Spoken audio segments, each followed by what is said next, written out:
नमस्कार, आप लाइव बिहार देख रहे हैं। मैं हूं राजमोहन तिवारी। देखिए, लोकसभा चुनाव में एनडीए के अंदर चिराग पासवान के सामने उनके चाचा पशुपति कुमार पारस की पार्टी बौनी साबित हो गई जब एनडीए में उन्हें एक भी सीट नहीं दी गई। लेकिन चुनाव की समाप्ति के बाद एक बार फिर से पशुपति कुमार पारस और उनकी पार्टी रालोजपा को बड़ा झटका लगा है, क्योंकि बिहार सरकार ने एक आदेश जारी किया है जिसमें साफ तौर पर कहा गया है कि लोक जनशक्ति पार्टी को पूर्व में जो आवास कार्यालय के लिए आवंटित किया गया था, अब उसे रद्द किया जाता है और पार्टी कार्यालय खाली करने का आदेश दे दिया गया है। इस संबंध में जो बिहार सरकार भवन निर्माण विभाग की तरफ से आदेश जारी किया गया है वो आप अपनी स्क्रीन पर देख सकते हैं, जिसमें साफ तौर पर लिखा गया है कि राजनीतिक पार्टियों को पार्टी कार्यालय हेतु पटना में सरकारी भवन आवंटित करने से संबंधित विभागीय संकल्प संख्या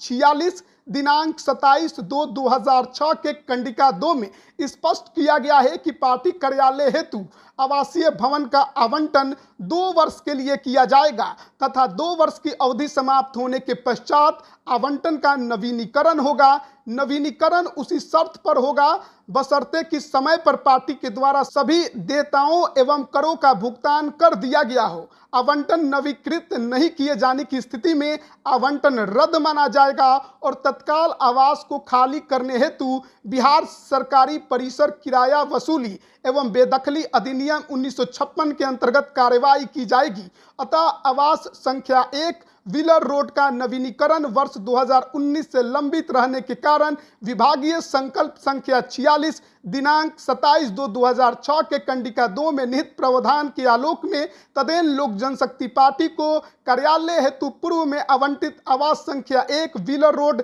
शहीद पीर अली खान मार्ग पटना का आवंटन रद्द किया जाता है। तो भवन निर्माण विभाग की तरफ से ये आदेश जारी करके साफ तौर पर यह कह दिया गया है कि जो पहले आवास कार्यालय के लिए लोजपा को दिया गया था, अब उसका आवंटन रद्द हो चुका है। ऐसे में अब पशुपति कुमार पारस को पार्टी दफ्तर खाली करना होगा। आपको मालूम होगा कि कुछ साल पहले जब लोजपा 2 भागों में टूटी थी तो पशुपति कुमार पारस ने पार्टी दफ्तर पर कब्जा जमाया था। चिराग पासवान को वो जगह छोड़नी पड़ी थी। लेकिन अब जो समय पलटा है, ऐसे में चिराग पासवान का कद बिहार की राजनीति में ऊंचा हुआ है। लोक जनशक्ति पार्टी रामविलास को एनडीए में 5 सीटें मिली, 5 की 5 पार्टी ने जीत ली और पशुपति पारस केवल मुंह देखते रह गए। लेकिन अब रिजल्ट के बाद पशुपति कुमार पारस को फिर से बड़ा झटका, पार्टी दफ्तर खाली करने का आदेश भवन निर्माण विभाग के तरफ से दे दिया गया है।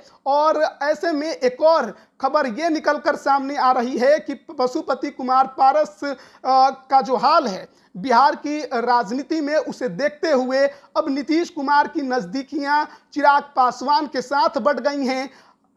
लगातार दोनों ही नेताओं की मुलाकात होती है और ऐसे में अगर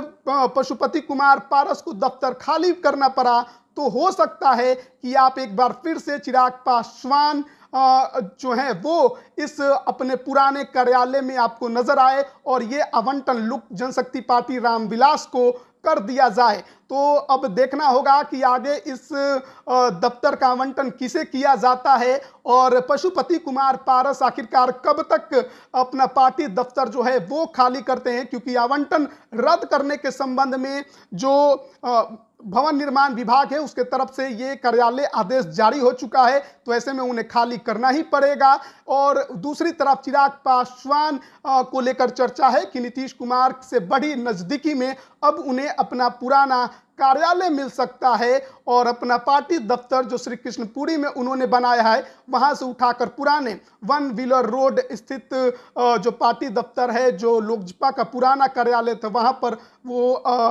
स्थापित कर सकते हैं अगर उन्हें ये आवास आवंटित होता है। तो अब देखना होगा कि आगे क्या कुछ होता है। लेकिन फिलहाल चिराग पासवान की छोड़िए, पशुपति कुमार पारस की तो मुश्किलें इतनी बढ़ गई हैं कि पहले तो एनडीए में लोकसभा का चुनाव में कोई सीट नहीं मिला और अब जो पार्टी दफ्तर नीतीश कुमार की पुलिस ने वहां पर खड़े होकर पशुपति कुमार पारस का कब्जा कराया था, उसमें उनकी एंट्री कराई थी, अब उसी दफ्तर को खाली करने का आदेश नीतीश कुमार की ही सरकार के तरफ से जारी कर दिया गया है और पशुपति कुमार पारस को बड़ा झटका लगा है। तो बने रहिएगा हमारे साथ, तमाम अपडेट हम आप तक पहुंचा रहे हैं। आप सभी का बहुत बहुत धन्यवाद।